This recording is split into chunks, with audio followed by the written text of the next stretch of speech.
गठबंधन की बढ़ती हुई ताकत के आगे बीजेपी टिक पाएगी? क्या इस बार उसके लिए ये मुकाबला आसान होगा? क्योंकि कल फिर शिवाजी पार्क में मुंबई के शिवाजी पार्क में इंडिया गठबंधन ने अपनी ताकत दिखाई और ऐसी ताकत दिखाई कि बीजेपी के होश उड़ गए लगते हैं। आपको मैं फिर से इसलिए कह रही हूं क्योंकि इससे पहले इसी महीने 3 मार्च को पटना में एक महारैली हुई थी। तेजस्वी यादव की महारैली थी वो कायदे से, लेकिन उसमें इंडिया गठबंधन ने भी अपनी पूरी ताकत दिखाई थी। राहुल गांधी समेत तमाम बड़े नेता वहां पहुंचे थे। और कल शिवाजी पार्क में कल ये जो मजमा जुटा, इसको आप देख सकते हैं मंच पर किस तरह पूरी एक गैलेक्सी जो कहना चाहिए विपक्षी नेताओं की, वो जुटी हुई थी और ये तमाम लोग एक दूसरे का हाथ थामे ये बता रहे थे कि विपक्षी एकता जिंदाबाद। और इसी जिंदाबाद के नारे को सुनकर अब बीजेपी बहुत डरी हुई लग रही है। बीजेपी जो है इंडिया गठबंधन की शक्ति के आगे पूरी तरह बौखला गई लगती है। और कल इस शक्ति शब्द का इस्तेमाल राहुल गांधी ने किया और उसके बाद मोदी ने जिस तरह से आज उस पर पलटवार किया, उससे ये समझ में आ रहा है कि अब मोदी वही कह रहे हैं जो राहुल गांधी उनसे कहलवाना चाह रहे हैं। यानी कि मोदी अब पूरी तरह से इंडिया गठबंधन के आगे झुके हुए दिखाई दे रहे हैं।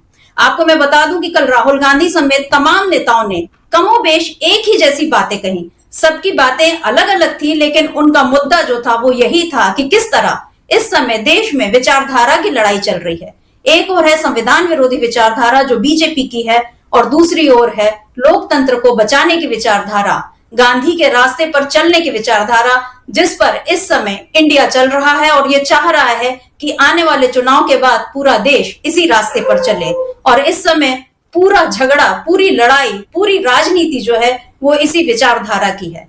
कल के अपने भाषणों में तमाम नेताओं ने ईडी, सीबीआई का इस्तेमाल किस तरह से बीजेपी कर रही है, कैसे संवैधानिक संस्थाओं को कमजोर किया जा रहा है, कैसे ईवीएम को चोरी का माध्यम बना दिया गया है, वोटों की चोरी का माध्यम, इस पर सभी नेताओं ने अपने बयान रखे और लोगों ने जिस तरह से उसे सुना और आज जिस तरह से सोशल मीडिया पर ये पूरा मुद्दा छाया हुआ है, कल की रैली की चर्चा जो अभी तक विपक्ष के नेताओं को जगह नहीं दी जाती थी प्राइम टाइम में, कल बहुत से चैनलों ने भी इस रैली को कवर किया और बताया कि राहुल ने कैसे मोदी पर बड़ा हमला किया है।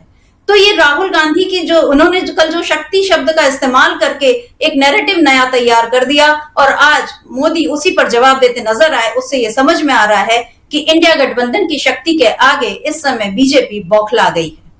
राहुल गांधी ने कल और क्या क्या कुछ कहा, कैसे उन्होंने बताया कि राजा की जान कहां कैद है, ईवीएम में कैद है तो कैसे कैद है, क्या कहा राहुल गांधी ने, आइए सुन लेते हैं इसको। हम शक्ति से लड़ रहे हैं, एक शक्ति से लड़ रहे हैं। अब सवाल उठता है वो शक्ति क्या है। जैसे किसी ने यहां कहा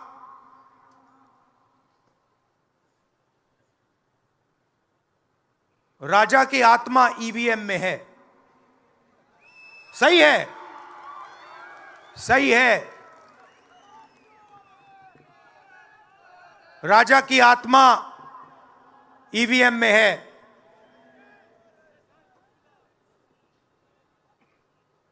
हिंदुस्तान की हर संस्था में है,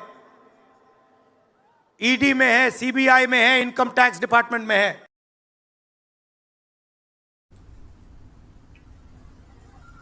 राहुल गांधी बता रहे हैं कि वो कौन सी शक्ति है, कैसे उस शक्ति को कहां कैद करके रखा गया है। जो राजा है वो किस तरह इस शक्ति का दुरुपयोग करके भारत के संविधान को, भारत की लोकतंत्र की आत्मा को चोट पहुंचा रहा है। उसकी खुद की जान कहां कैद है, ये राहुल गांधी ने कल बता दिया। राहुल गांधी ने कल एक और पोल खोली, बीजेपी के शासन में आर्थिक भेदभाव किस तरह से बढ़ा है, कैसे कुछ लोगों के लिए तमाम सुविधाएं हैं और कुछ लोग नहीं कहना चाहिए बल्कि करोड़ों लोग कैसे असुविधाओं में जी रहे हैं। इस पर राहुल गांधी ने क्या कहा, आइए उसको भी सुन लेते हैं। 22 लोग हैं यहां पे, 22 लोगों के पास उतना ही धन है जितना हिंदुस्तान के 70 करोड़ लोगों के पास है।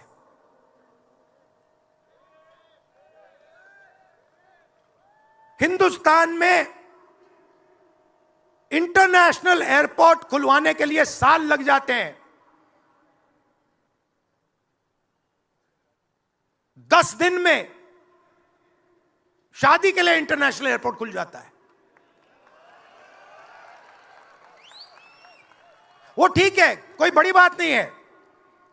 अगर 10 दिन में शादी के लिए खुल जाता है वो ठीक है, करना है करो, मगर बाकी हिंदुस्तान में भी तो खोलो, बाकी प्रदेशों में। राहुल गांधी कह रहे हैं 22 बनाम 70 करोड़। ये जो फर्क है ये बहुत बड़ा फर्क है और ये फर्क पैदा हुआ है पिछले 10 सालों में, बहुत ज्यादा बढ़ चुका है। और इसी असमानता को पाटने की बात राहुल गांधी ने लगातार अभी अपनी न्याय यात्रा में भी की। वो लगातार यही बात कह रहे हैं। उनके साथ साथ कल इंडिया गठबंधन के बाकी नेताओं ने भी इसी तरह के विचार सामने रखे कि कैसे देश में महंगाई बढ़ रही है, बेरोजगारी बढ़ रही है, भ्रष्टाचार बढ़ चुका है, लेकिन मोदी सरकार इन तमाम मसलों को छोड़कर केवल हिंदू मुसलमान करने में लगी हुई है, अपनी विचारधारा को बढ़ाने में लगी हुई है। और इस समय ये लड़ाई जो है विचारधारा की है। तो आज खरी खरी पर हम इसी बात पर चर्चा करेंगे कि क्या इंडिया गठबंधन ने कल जो अपनी ताकत दिखाई है, अपनी एकजुटता दिखाई है और अपनी शक्ति दिखाई है, क्या उससे बीजेपी पूरी तरह बौखला चुकी है। आज हमारे साथ चर्चा के लिए मौजूद हैं अमलेंदु उपाध्याय जी, हमारे ऑनलाइन एडिटर हैं। अमलेंदु जी, आपका स्वागत है, बहुत बहुत नमस्कार। तो अमलेंदु जी, आपने सुना कि राहुल गांधी ने यह कहा कि एक शक्ति है और उस शक्ति से लड़ने की जरूरत है, हम उस शक्ति से लड़ रहे हैं। उन्होंने कहीं भी यहां महिलाओं का जिक्र नहीं किया, लेकिन मोदी जी ने इसी को मुद्दा बना लिया। आज अपने भाषण में उन्होंने शक्ति स्वरूपा शब्द का इस्तेमाल किया और ये कहा कि मैं महिलाओं के लिए, शक्ति स्वरूपा महिलाओं के लिए, लड़कियों के लिए अपनी जान की कुर्बानी लगा दूंगा। लेकिन आज तक उनसे मणिपुर तो जाया नहीं गया। आज तक मोदी जो हैं वो पहलवान महिलाओं, जो महिला खिलाड़ी हैं, महिला पहलवान हैं, उनको तो इंसाफ दिला नहीं पाए। कठुआ से लेके उन्नाव और हाथरस तक हमने हर जगह देखा कि जहां शक्ति की बात आई, महिला शक्ति की बात आई, वहां मोदी जी चुप हो गए। लेकिन आज जब राहुल गांधी को हमला करना, उन पर हमला करना था, उन्हें घेरना था, तो उन्हें इस शक्ति शब्द की याद आ गई। जबकि राहुल गांधी ने हिंदू धर्म शब्द का इस्तेमाल किया, लेकिन कहीं भी उन्होंने महिलाओं के लिए या नारी शक्ति का इस्तेमाल नहीं किया था। और आप जानते हैं कि जब शक्ति की बात होती है तो एक शक्ति आसुरी शक्ति भी होती है। और जब ये वो राहुल गांधी ये कह रहे हैं कि राजा की जान जो है ईवीएम में कैद है, तो मुद्दा तो ये था, सवाल ये था, मोदी जी सवाल उनको जवाब देना ही था, तो वो देते कि ईवीएम किस तरह से पाक साफ है और उस पर कोई छेड़छाड़ नहीं हो रही है, इलेक्टोरल बॉन्ड के जरिए हमने कोई काला धन नहीं कमाया, हमने कुछ गलत नहीं किया। वो कम से कम इन सब बातों पर अपने जवाब दे सकते थे, लेकिन आज वो फिर राहुल गांधी को ही घेरते नजर आए। तो क्या ये पूरा मसला यही है कि इस समय मोदी बौखला चुके हैं बुरी तरह? देखिए सर मित्रा जी, मोदी जी पूरी तरह बौखला चुके हैं और राहुल गांधी को ये कल एहसास था कि मोदी जी बौखलाहट में कल कुछ बोलेंगे। और कल राहुल गांधी ने अपने संबोधन में, जब मुंबई में संबोधित कर रहे थे, तो उन्होंने कहा भी कि अभी यहाँ किसी ने उनकी पत्नी के विषय में कुछ कहा है, कल जाकर के वो रोएंगे, मेरे ऊपर हमले किए जा रहे हैं, व्यक्तिगत हमले किए जा रहे हैं, इस तरीके से कुछ रोएंगे। यानी राहुल गांधी को ये मालूम है कि मोदी जी अब क्या दांव चलने वाले हैं और किस हद तक मोदी जी जा सकते हैं। राहुल गांधी अब मोदी जी के सारे मूवमेंट को अच्छी तरीके से समझ चुके हैं और अब मोदी जी राहुल गांधी के दांव में फंसने लगे हैं। अब मोदी जी के सामने संकट ये है कि राहुल गांधी कुछ फेंकते हैं और मोदी जी उसके अंदर फंस जाते हैं। ये मोदी जी की कमजोरी धीरे धीरे निकल करके सामने आ रही है। राहुल गांधी ने जिस शक्ति की बात की थी, तो राहुल गांधी ने अपने बात भी अपने जो उनका व्हाट्सएप चैनल उस पर लिखा भी उन्होंने, और ये बात उन्होंने अपने संबोधन में भी कही थी। उन्होंने कहा था कि मुंबई से आज हिंदुस्तान की आवाज़ निकली है, देश को बांटने का मंसूबा रखने वाली शक्ति इंडिया की शक्ति को कभी नहीं हरा सकती। यानी इंडिया के पास जो शक्ति है उसको मोदी जी की या भारतीय जनता पार्टी की या देश को बांटने वाली जो भी शक्ति है वो कभी नहीं हरा सकती। तो मोदी जी किस शक्ति की बात कर रहे हैं वो मोदी जी बताएं कि आपकी शक्ति क्या, जो इंडिया को एकजुट रखने वाली शक्ति है उसको हरा सकती है? क्या आपकी शक्ति देश को बांटने वाली शक्ति है? ये मोदी जी को बताना चाहिए कि आपकी शक्ति कौन सी है। जैसा कि आपने सवाल किया कि मणिपुर में आप जो बात नहीं करते मणिपुर को लेकर के, तो क्या मोदी जी उन पहलवान बेटियों की शक्ति के साथ भी खड़े हैं जिसके साथ प्रधानमंत्री को खड़ा होना चाहिए था? अभी तक ब्रजभूषण शरण सिंह पार्टी से क्यों नहीं निकाले गए हैं? ये तो सीधे सीधे आपकी पार्टी का मसला है। अगर मणिपुर को आप ये भी कह दें कि वहाँ आपकी सरकार का फेल्योर है, चलिए मान लिया आपकी सरकार का फेल्योर है और मुख्यमंत्री का वहाँ दबाव आप नहीं हटा पा रहे, लेकिन ब्रजभूषण शरण सिंह आपकी पार्टी में अभी तक क्यों है? ये तो आप सीधे सीधे कर सकते थे। या स्वामी चिन्मयानंद आपकी पार्टी में अभी तक क्यों है?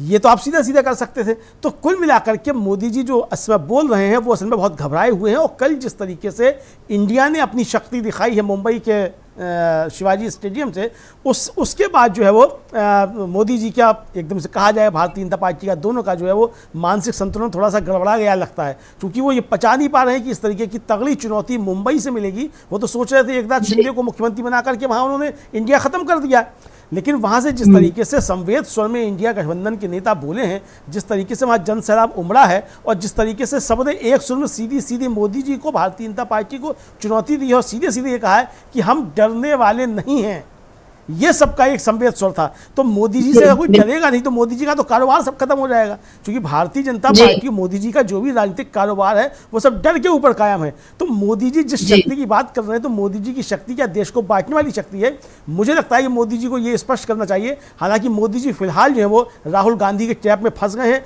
अब मोदी जी के सवालों के जवाब कोई नहीं देता है, बल्कि मोदी जी दूसरों के सवालों के जवाब देते फिर रहे हैं। यही मोदी जी की सबसे बड़ी कमजोरी है। और ये 370 पार की जो 400 पार की बातें हो रही थी, ये मुझे लगता है 100 के अंदर अटक नहीं है सब मित्रा जी। जी बिल्कुल अमलेंदु जी, आसार तो यही दिख रहे हैं कि बीजेपी जो है इस बार लड़खड़ा चुकी है और अब उसके लिए संभलना बहुत मुश्किल हो रहा है, क्योंकि अब एक अकेले राहुल गांधी नहीं बल्कि अब इंडिया गठबंधन के सारे नेता, बल्कि अब कल हमने कल्पना सोरेन को जिस तरह से सुना, उन्होंने कल ये कहा कि महाराष्ट्र में लोगों को खरीद कर सरकार तोड़ी गई, लेकिन झारखंड में कितनी भी शक्ति आ जाए वहां की सरकार को हिला नहीं पाई। जिस षड्यंत्र से मेरे पति को जेल में डालने का प्रयास किया गया, आने वाले समय में और लोगों के नाम आने वाले हैं। आपको डरना नहीं है, झारखंड झुकेगा नहीं, इंडिया झुकेगा नहीं और इंडिया रुकेगा नहीं। तो जब कल्पना सोरेन जैसे, जिनका अभी तक हमने कोई राजनीतिक वो देखा नहीं था, लेकिन जब उनके पति को जेल में डाला गया, जब उनके झारखंड में सरकार को गिराकर हमने ये देखा है कि किस तरह से विश्वास मत के लिए भी उनको बहुत कम वक्त दिया गया था, और उसके बाद हेमंत सोरेन जो थे वो जेल से आए, और उसके बाद लेकिन झारखंड में जिस तरह से सत्ता बचा ली इंडिया ने, तो उससे ये अभी संदेश गया है कि जो डरेगा नहीं वो झुकेगा भी नहीं और उसको झुकाना मुश्किल भी होगा। कल तेजस्वी यादव ने भी यही सारी बातें कही, उन्होंने भी यही बताया कि कैसे हमारे चाचा को ही लेगा। कल तेजस्वी यादव ने इसी तरह का बयान दिया था कि, और ईडी सीबीआई को लेकर तो अब खुलकर ये सारे लोग बोलने लगे हैं। कल राहुल गांधी ने भी ये बताया कि कैसे एक बड़े नेता जो है कांग्रेस के, वो उनकी मां के पास रो रहे थे कि मुझे जेल नहीं जाना है। तो जो डर गया, जिसे जेल जाने का डर है, वो बीजेपी में चला गया। जो नहीं डर रहा उसे झुका पाना बीजेपी के लिए असंभव हो गया है। कल तेजस्वी यादव ने जो बातें कही उसको भी एक बार सुन लेते हैं। कोई मोदी जी को हराने के लिए नहीं, उस सोच को हराने के लिए जो देश को बांटना चाहती है, उसके लिए हम लोग एक हुए। हमारी लड़ाई व्यक्तिगत मोदी जी से, अमित शाह जी से नहीं है। हम लोग तो हमेशा से उन विचारधारा के लोगों से लड़ाई लड़ने का काम किए हैं जिन्होंने हमेशा से, जिनका आजादी में कोई योगदान ना रहा हो, जो तिरंगा ना फहराए हो अपने दफ्तर पे, और आज कहते हैं वो देश के सबसे बड़े देशभक्त हैं।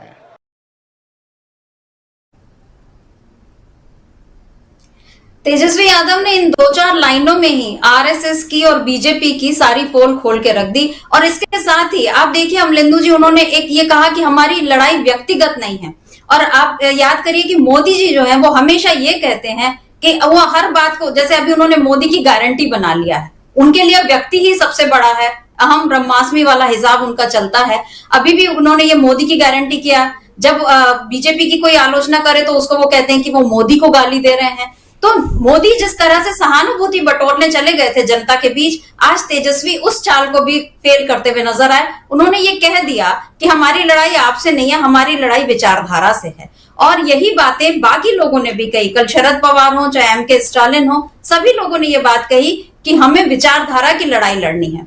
तो अमलेंदु जी, विचारधारा की इस लड़ाई में क्या जनता तक अब ये मैसेज पहुंच चुका है कल शिवाजी पार्क की रैली के बाद, कि क्या लोग ये समझ रहे हैं कि किस तरह बीजेपी जो है संवैधानिक संस्थाओं को कमजोर करके और जांच एजेंसियों का इस्तेमाल करके न केवल विपक्ष को कमजोर करने की उसने कोशिश की, बल्कि उसने हिंदुस्तान के संविधान को और आत्मा को, जो हमारी विचारधारा रही है, गांधी की जो विचारधारा रही है, उसको कमजोर करने की कोशिश जो है ये बीजेपी ने की है। क्या ये मैसेज अब जनता तक जा चुका है अमलेंदु जी? निश्चित तौर पे ये मैसेज जनता के बीच जा चुका है कि भारतीय जनता पार्टी जो है वो एजेंसीज का दुरुपयोग करके और एक तरह से कहा जाए कि वो किस तरीके से सरकार बनाने की करती है, और ये सरकार बनाती किस लिए है ये भी लोगों की समझ में आ रहा है कि उसके जो खासतौर से प्रधानमंत्री की जो कुछ चंद पूंजीपति मित्र समझे जाते हैं उनके फायदे के लिए ये सरकार काम कर रही है। ये बात अब जनता की समझ में आने लगी अच्छे तरीके से, और विपक्ष ने इस बात को अच्छे तरीके से जनता के बीच पहुँचा दिया है। मोदी जी की या भारतीय जनता पार्टी की सबसे बड़ी कमजोरी यही मालूम पड़ रही है इस समय कि वो कोई भी अपना नैरेटिव बनाने में कामयाब नहीं हो रहे हैं, और नैरेटिव जो है वो विपक्ष जो कहता है वो नैरेटिव बन रहा है। विपक्ष जो बात कह रहा है वो लोग समझ रहे हैं, और इसके लिए मौका भी मोदी जी या भारतीय जनता पार्टी ही एक तरीके से उपलब्ध करा रही है। एक तो मोदी जी को ये शुक्रिया करना चाहिए इंडिया गठबंधन का कि उन्होंने एक और नई नेत्री कल्पना सोरेन के रूप में जो है वो दे दिया है, वो भी मोदी जी की इच्छा से एक तरीके से कहा जाए कि उन्होंने जो काम किए या भारतीय जनता पार्टी की सरकार ने मतलब केंद्र सरकार ने जो काम किए उसकी वजह से एक नई नेत्री का उभार हुआ, और एक फायर ब्रांड नेत्री, और जो जिसको ज़मीनी मुद्दों की भी समझ है, जिसको राजनीति की भी समझ है, और जो शक्ति का स्वरूप भी है, वो शक्ति का स्वरूप जो है वो कल्पना सोरेन जो है वो निकल करके सामने आई कल इंडिया की इस रैली से। तो आप समझ सकते हैं कि इंडिया की शक्ति क्या है। मोदी जी के पास ऐसी कौन सी शक्ति है, मोदी जी बताएं देश को कि कल्पना सोरेन जैसी उनके पास कौन सी शक्ति मौजूद है मोदी जी के पास। तो मोदी जी के पास कोई शक्ति वक्ति नहीं है, ये तो चीज़ एकदम जो साफ हो रही है, ये एक तरीके से सामने आ रहा है। तो ये मुद्दे जिस तरीके से पहुंच रहे हैं, और तेजस्वी यादव ने कल जिस तरीके से कहा और साफ तौर से उन्होंने कहा कि हमारी किसी व्यक्ति से कोई व्यक्तिगत लड़ाई नहीं है, और जैसा आपने बताया कि मोदी जी सारी बात व्यक्तिगत लेकर के जाते हैं, हालांकि मोदी जी भी इस बात को जानते हैं कि मोदी जी कुछ नहीं हो। राहुल गांधी ने भी कहा कि एक सबसे मुखौटा है, इसके पीछे ताकत कोई और है। तो जो इसके पीछे ताकत है वो ताकत जिस दिन चाहेगी तो मोदी जी उस समय 1 मिनट में लाल कृष्ण आडवाणी बन जाएंगे। भाई जिस ताकत ने आडवाणी जी को आडवाणी बना दिया एक झटके में, और मोदी जी को मोदी बना दिया, वो ताकत जब चाहेगी तो मोदी जी 1 मिनट में मोदी नहीं रहेंगे, वो आडवाणी बन जाएंगे, उस स्थिति में पहुंच जाएंगे।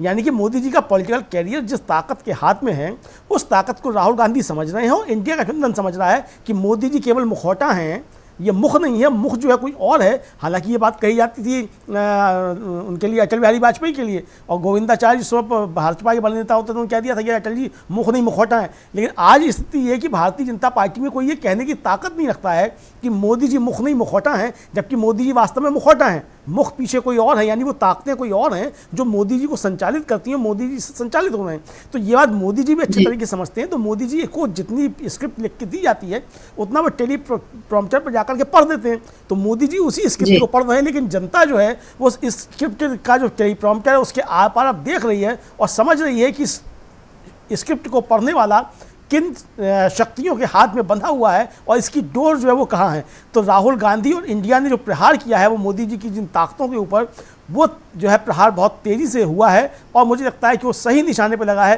तभी आज मोदी जी की जो है भाषा कुछ बदली सी नज़र आ रही है। अब मोदी जी को शक्ति भी नज़र आ रही है, हालांकि उसमें वो पहलवान बेटियों की शक्ति शामिल नहीं है, मणिपुर की बेटियों की शक्ति भी शामिल नहीं है, हाथरस की उस बेटी की भी शक्ति शामिल नहीं है जिसको आधी रात में मिट्टी का तेल छिड़क करके जला दिया गया था। शर्मिष्ठा जी।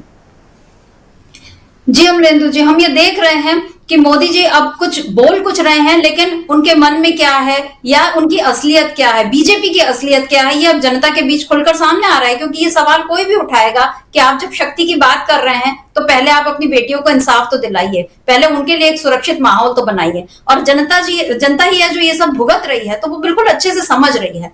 और कल की रैली में हमने ये देखा कि दक्षिण से लेकर उत्तर तक, यानी केरल से लेकर जम्मू कश्मीर तक के नेता जो हैं कल की रैली में शामिल हुए, और सभी ने जिस तरह की एकजुटता दिखाई। और ये बीजेपी के लिए एक और बड़ा झटका है, क्योंकि जब से इंडिया गठबंधन बना है या जब से इसके बनने की शुरुआत हुई थी, अमरिंदु जी आप याद कीजिए, हमेशा ये बोला गया इंडिया गठबंधन में दरार, सीट शेयरिंग नहीं हो रही, इंडिया गठबंधन में दरार, यहां पर ये हो रहा है, इंडिया गठबंधन में दरार। मतलब किसी भी तरह ये बता रही थी बीजेपी, और मीडिया ये बता रहा था कि इंडिया गठबंधन जो है वो टूट चुका है। नीतीश कुमार और जयंत चौधरी के जाने के बाद तो बिल्कुल ही इसका ये अब नहीं बचेगा, यही भविष्यवाणी कर दी गई थी। लेकिन कल जो है पूरी ताकत फिर से दिखाई, चाहे फारूक अब्दुल्ला हो, चाहे महबूबा मुफ्ती हो, चाहे केरल के नेता हो, चाहे तमिलनाडु के नेता हो, सभी लोग आए और सभी ने ये नहीं कहा कि हम राहुल गांधी की तारीफ तो सभी ने की, लेकिन सभी ने ये जरूरत भी बताई कि हम सबको एक होकर लड़ना है, तभी हम बीजेपी को हरा पाएंगे। यानी ये पूरी एकजुटता जो है कल उन्होंने अपनी एकता जो है वो बता दी। और महबूबा मुफ्ती ने कल एक बहुत बड़ी बात कही, उन्होंने ये कहा कि गांधी नाम है, इसीलिए जो है बीजेपी को अब और डर लग रहा है। महबूबा मुफ्ती की बात सुन लेते हैं, उसके बाद आगे चर्चा करते हैं।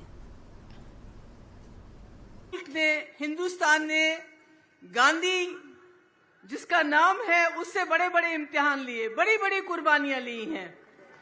चाहे वो महात्मा गांधी जी हो जिन्होंने आजादी की लड़ाई लड़ने के बाद इस मुल्क की आत्मा को बचाने के लिए अपनी जान दी, चाहे आपकी दादी इंदिरा जी हो जिसने इस मुल्क के लिए आखिरी कतरा खून का दिया, चाहे आपके पिताजी राजीव गांधी जी हो जिन्होंने इस मुल्क को अपने खून से सींचा।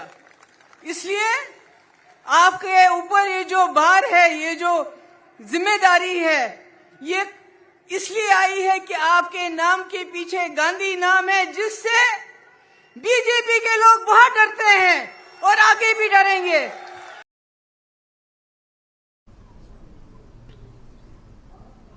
बीजेपी के लोग गांधी के नाम से डरते हैं, ये बात तो जग जाहिर है और उसमें कोई दबी छुपी बात नहीं है। गांधी जी के चश्मे को स्वच्छता अभियान तक मोदी ने सीमित कर दिया था और गांधी के नाम पर तमाम पाखंड हुए। मोदी ने चरखे के साथ अपनी तस्वीर खादी के कैलेंडर पे छपवा दी, गांधी उसमें नहीं थे। गांधी आश्रम पर आज किन लोगों का हक है या साबरमती आश्रम को आज किस तरह से खराब कर दिया गया है, ये सारी बातें सिर्फ इसलिए हैं क्योंकि बीजेपी जो है गांधी से डरती है। कल महबूबा मुफ्ती ने इस बात को खुलकर मंच से कहा। तो क्या अब बीजेपी इंडिया की शक्ति में गांधी की शक्ति को देख रहे हैं अमलेंदु जी? क्या बीजेपी के डर का एक बड़ा कारण यह है क्योंकि वहां राहुल गांधी नाम का एक ऐसा शख्स है जो जिसकी नीतियां, जिसके विचार जो हैं वो एक और नेहरू जी को फॉलो करते हैं और दूसरी ओर गांधी के पद चिन्हों पर वो चल रहे हैं। तो क्या राहुल गांधी में ये जो नेहरू और गांधी दोनों का एक ही जो कॉम्बिनेशन बीजेपी देख रही है और इंडिया गठबंधन में इसी विचारधारा पर इंडिया गठबंधन जिस तरह से चल रहा है, क्या बीजेपी इस शक्ति से ज्यादा घबरा रही है? निश्चित तौर पर सर मित्रा जी, बीजेपी इस शक्ति से बहुत ज़्यादा घबराई हुई है और इसीलिए आज प्रधानमंत्री जिस तरीके की बातें कर रहे हैं वो साफ जाहिर पड़ता है कि जो महबूबा मुफ्ती ने बात कही वो बात आज प्रधानमंत्री उसको सच साबित करते हुए दिखाई पड़ रहे हैं। महबूबा मुफ्ती ने यही कहा कि चूंकि गांधी की शक्ति आपके पास है और गांधी से ये डरते हैं, गांधी के नाम से डरते हैं, तो इसलिए आपकी जिम्मेदारी बढ़ जाती है। राहुल गांधी बखूबी इस बात को समझ रहे हैं कि भारतीय जनता पार्टी उनके गांधी नाम से डरती है और नेहरू के वंशज होने से भी डरती है। यही कारण है कि भारतीय जनता पार्टी को नेहरू और गांधी दोनों सताते हैं और दोनों का अक्स उनको राहुल गांधी में दिखाई पड़ता है। राहुल गांधी जो बातें कह रहे हैं वो भारतीय जनता पार्टी को परेशान करने वाली हैं, प्रधानमंत्री नरेंद्र मोदी को काफ़ी ज़्यादा परेशान करने वाली हैं। हालांकि प्रधानमंत्री नरेंद्र मोदी बार बार नेहरू बनने की कोशिश करते हैं, ठीक उसी तरीके का चूड़ीदार पायजामा पहनने की कोशिश करते हैं, जवाहर कट पहनने की कोशिश करते हैं, वो सारी कोशिशें करते हैं, कभी कभी गुलाब का फूल भी लगाने की कोशिश करते हैं, लेकिन वो ट्रकों के पीछे वो शेर लिखा रहता है कि क्या आ नहीं सकती खुशबू नकली उसूलों से, कागज़ के फूलों से, कुछ तरीके का जो लिखा होता है। तो वही बात प्रधानमंत्री के साथ सच साबित हो रही है कि वो मतलब नकली फूलों से वो खुशबू नहीं आ सकती। तो प्रधानमंत्री जो है वो नेहरू के पासन के बराबर नहीं है, ये तो आज जानते हो। इसीलिए सबसे ज़्यादा हमले नेहरू और गांधी के ऊपर ही भारतीय जनता पार्टी और उनका जो पितृ संगठन है आरएसएस वो किया करता है। लेकिन यहाँ जो महबूबा मुफ्ती ने जो बातें कही समिता जी, उसमें दो बातें बहुत ज़्यादा महत्वपूर्ण थी। ये बात तो महत्वपूर्ण थी ही कि उन्होंने कहा कि भाई आप में नेहरू मतलब आप में गांधी का अक्स दिखाई पड़ता है, गांधी के नाम से डरते हैं और नेहरू की लीगेसी है उससे भी डरते हैं। लेकिन जो सबसे आखिरी बात जो उन्होंने कही थी मुझे लगता है वो और ज़्यादा इंपॉर्टेंट है। उन्होंने कहा कि आप अगर जम्मू कश्मीर की सड़कों पर इस समय निकल जाइए, सड़क पर अगर आप अकेले निकलेंगे तो पुलिस आपको पकड़ लेगी। आज हमारी जो हालत है कल को वो आपकी हालत ना हो जाए, इसको सोच करके आपको वोट देना है। मतलब आम मतदाताओं से जो महबूबा मुफ्ती ने आखिर में जो बात कही शर्मिष्ठा जी, मुझे लगता है ये बहुत मार्के की बात है। और हम लोग देख चुके हैं कि पहले कश्मीर में जिस तरीके से इंटरनेट बंद किया गया 370 समाप्त करते समय, उस तरीके की परिस्थितियां हमने देश के अंदर कई बार बनती हुई देखी हैं। और इंटरनेशनल मीडिया रिपोर्ट्स वो ये बताती हैं कि भारत उन देशों में शामिल है जहाँ सबसे ज़्यादा जो है वो इंटरनेट बंद किया जाता है। भारत उस देश में शामिल है। और पिछले दिनों तो मैं देख रहा था कि पाकिस्तान जो किसी मंत्री का बयान था कि भारत में तो बहुत ज्यादा इंटरनेट बंद होता है, हमारे यहाँ कुछ भी बंद नहीं होता है। यानी ये पाकिस्तान ये मिसाल देने लगा कि इंटरनेट बंद भारत में किस तरीके से ज्यादा होता है।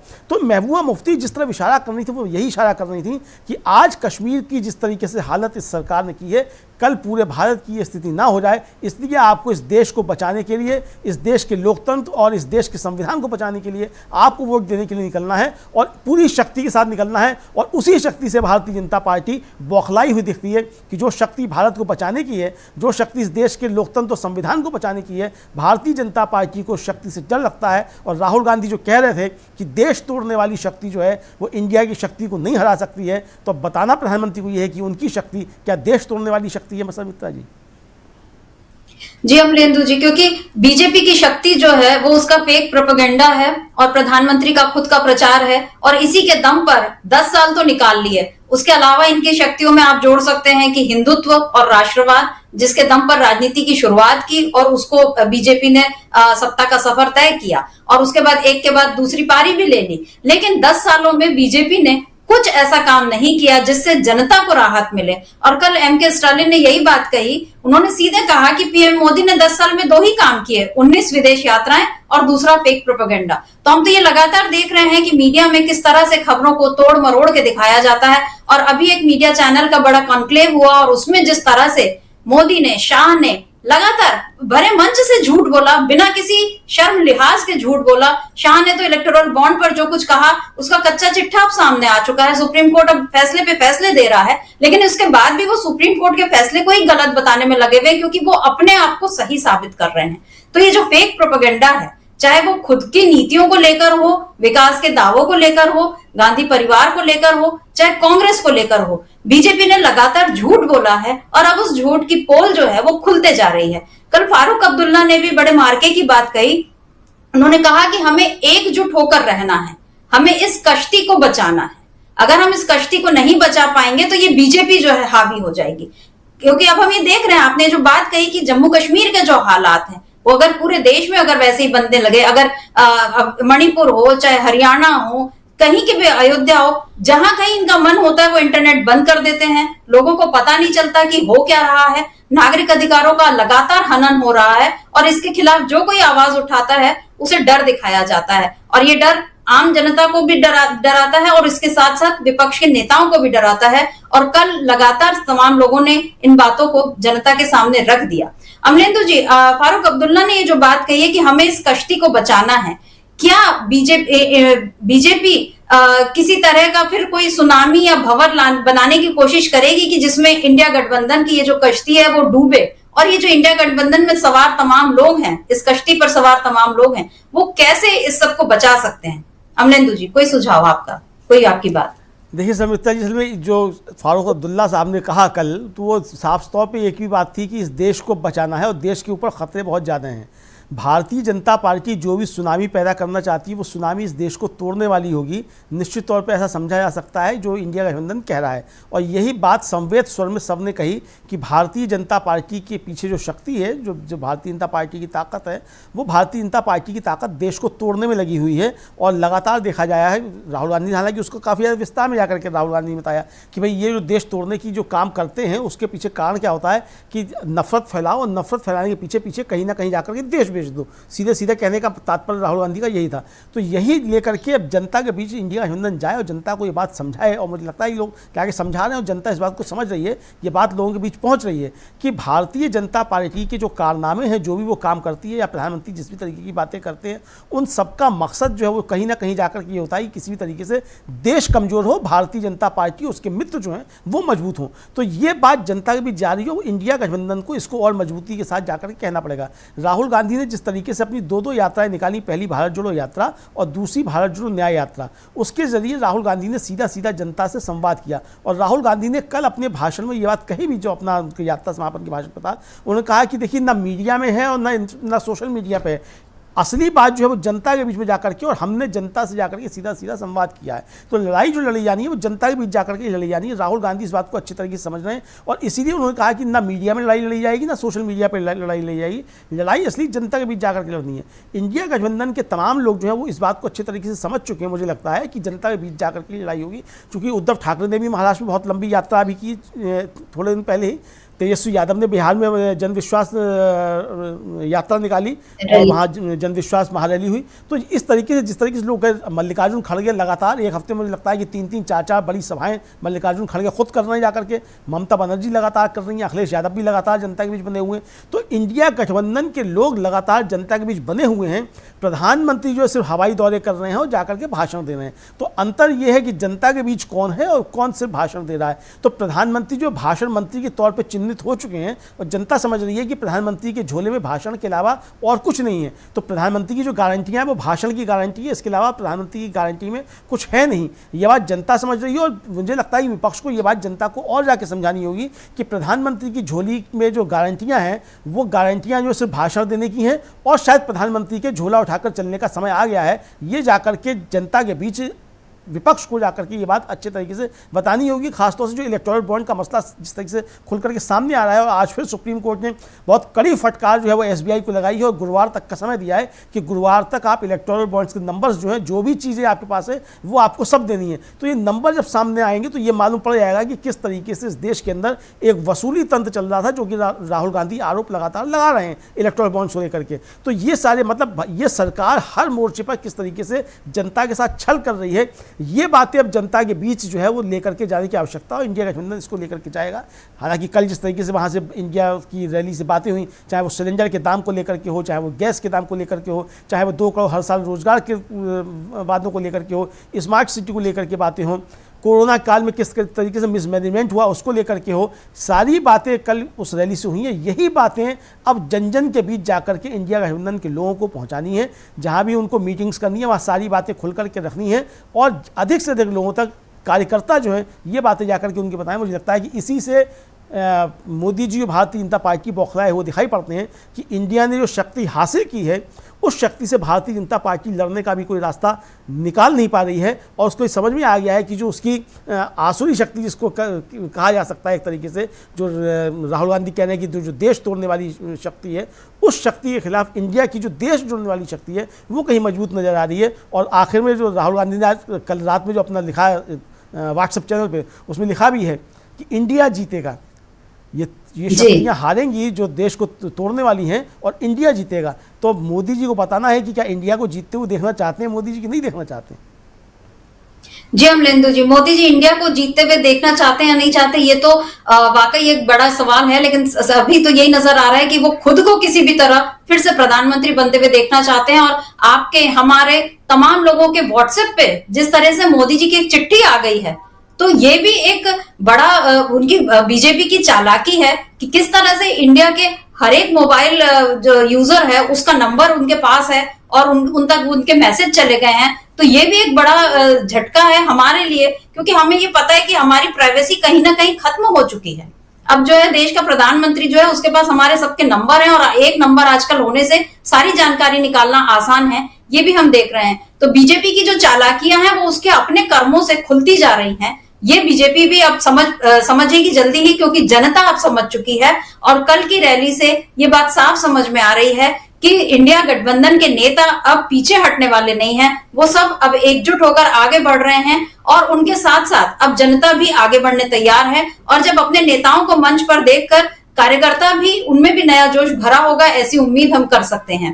तो अमरेंदु जी, आज की चर्चा में हमारे साथ जुड़ने के लिए बहुत बहुत धन्यवाद। और इसी तरह हम खरी खरी बातें करते रहेंगे और देखते रहेंगे कि किस तरह आने वाले चुनाव में कौन से नए मोड़ आते हैं, किस तरह बीजेपी अपनी कश्ती बचाने की कोशिश करती है और कैसे इस बार इंडिया गठबंधन एक नई धारा देश में बहाता है। धन्यवाद।